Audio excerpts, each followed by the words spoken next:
अब अर्को विषय। तिहारको लक्ष्मी पूजासँगै नेपाली साहित्यका महाकवि लक्ष्मी प्रसाद देवकोटाको जन्म शताब्दी मनाउने क्रम शुरू भएको छ। महाकवि देवकोटाको योगदानहरूको सम्झना गर्दै वर्षभरि नै विभिन्न साहित्यिक कार्यक्रम गर्ने तयारीमा नेपाली साहित्य जगत उत्साहित हुँदै जुटेको छ। देवकोटाको देहावसानपछि धेरै सरकारहरू बने, यद्यपि केही मानिसहरूको अनुभवमा ती सरकारहरूले देवकोटाको मात्र नभई नेपाली साहित्यका अन्य प्रतिभाहरूको योगदानको पनि उचित कदर गर्न सकेनन्। देवकोटाको जन्म शतवार्षिकीका अवसरमा हाम्रा काठमाडौँ संवाददाता सुरेन्द्र फुयालले तयार पारेको यो विशेष रिपोर्ट। आफ्ना भूलहरू नगिनी झैं बेरिरहेछन् वक्षस्थल, तिनबाट म केही मोचन पाऊँ भन्दै प्रभुजी गर्छु पुकार। क्यान्सर रोगबाट ग्रसित भएपछि 2016 सालको भदौ महिनामा महाकवि देवकोटा ललितपुरको शान्त भवन अस्पतालमा भर्ना भएका थिए। देवकोटा गम्भीर बिरामी भए पनि उनीभित्रको कवि भने स्वस्थ र तन्दुरुस्त नै लाग्दथ्यो। उनले अस्पतालको शय्याबाट वाचन गरेको यो कवितामा सुनिए जस्तै, मानवताको भाव हजारौं मैले गाएँ कवितामा, तर ती सारा विफल भइकन फोस्रो भए अब प्रभु श्याम।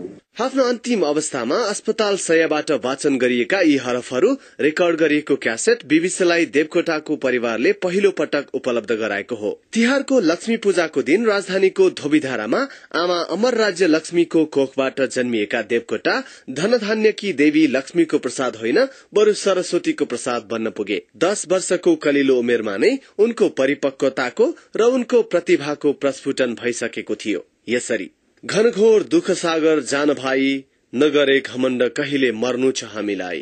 देवकोटाका यी हरफहरू सुनेर उनका कवि समेत रहेका पिता तिलमाधवले लक्ष्मी प्रसादलाई सरस्वतीको अवतार मानेका थिए। देवकोटालाई नजिकबाट चिन्नेहरू भन्छन् देवकोटाको खुबी साँच्चै नै अतुलनीय थियो। महाकवि देवकोटाले त्यति बेला छायामा पर्न लागेको झ्याउरे छन्दलाई धेरै माया गरे। त्यसको पुष्टि झ्याउरे शैलीमा लेखिएको र धेरै पाठकहरूले रुचाएको मुना मदनको गाथामा प्रष्ट हुन्छ। देवकोटाको प्रतिभा बहुआयामिक थियो र उनको कलम कहिल्यै नरोकिएको बलियो प्रमाण स्वरूप उनका सुलोचना, शाकुन्तल जस्ता महाकाव्यहरू, अनेकौं निबन्ध तथा प्रबन्धहरू, उनीबाट सिर्जित नाटक र सयौं फुटकर कविताहरू रहेका छन्। देवकोटा एक अद्भुत स्रष्टा थिए। उनले एक दिनमा कुञ्जिनी खण्डकाव्य र 10 दिनमा सुलोचना महाकाव्य रचेका थिए। अंग्रेजी साहित्यको समेत गहिरो अध्ययन गरेका देवकोटाले अंग्रेजीमा पनि लेख्न भ्याएका थिए। समकालीन अंग्रेजी साहित्यको अध्ययनपछि देवकोटाले नेपाली साहित्यमा स्वच्छन्दतावादको प्रवेश गराएका थिए। अंग्रेजी प्रेम नै मान्न सकिन्छ। अन्तिम अवस्थामा शान्त भवन अस्पतालको शय्यामा पनि देवकोटा अमेरिकाबाट आएका एक ईसाई डाक्टरलाई कवितामा धन्यवाद दिँदै थिए। Medical angel and spiritual angel came to Nepal. You have got the light of Jesus before your eyes. I never saw a greater miracle than such a doctor.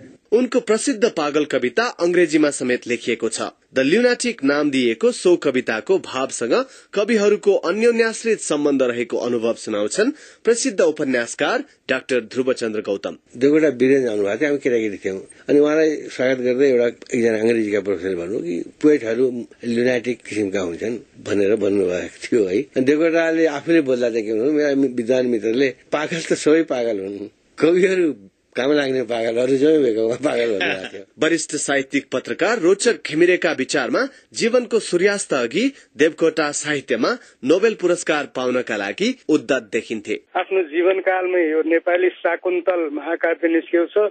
त्यो मौलिक रूपमा अंग्रेजीमा नै मूल लेख्नु भएको हो। उनको साहित्य चाहिँ विदेशी भाषामा अनुवाद भएर जान सकेको भए विश्वले पनि देवकोटाको महान प्रतिभाको महत्व थाहा पाउँथ्यो।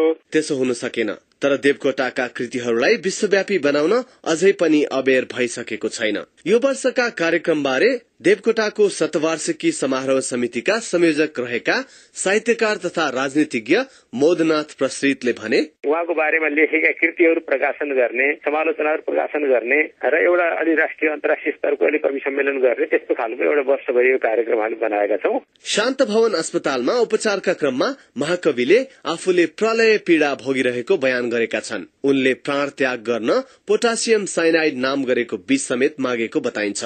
त्यति बेला देवकोटाले पत्नी मनदेवीसँग पोखेको वेदना पनि रेकर्ड गरिएको रहेछ।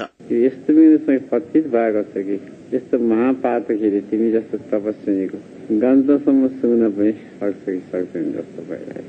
म मरे मेरो माया मोह छोड्दै पनि भन्दछु। उद्देश्य के लिनु उडी छुनु चन्द्र 1 भन्ने देवकोटा अन्तत 2016 साल भदौ 29 गते साँझ यो संसारबाट सदाका लागि बिदाबादी भए। प्रलय निदमा सुतिरहेछु मेरो ब्रह्माण्ड जल्यो, आउन सक्ने प्रभुको पदमा मेरो आत्मासम्म गल्यो। तर नेपाली साहित्यका जाज्वल्यमान तारा महाकवि देवकोटाले नेपाली भाषा र साहित्यलाई धेरै धनी बनाएका छन्। नेपाली वाङ्मयको क्षेत्रमा उनका काव्य सृजना र कविताहरू अमर अजर छन्। सुरेन्द्र फयाल, BBC, काठमाडौँ।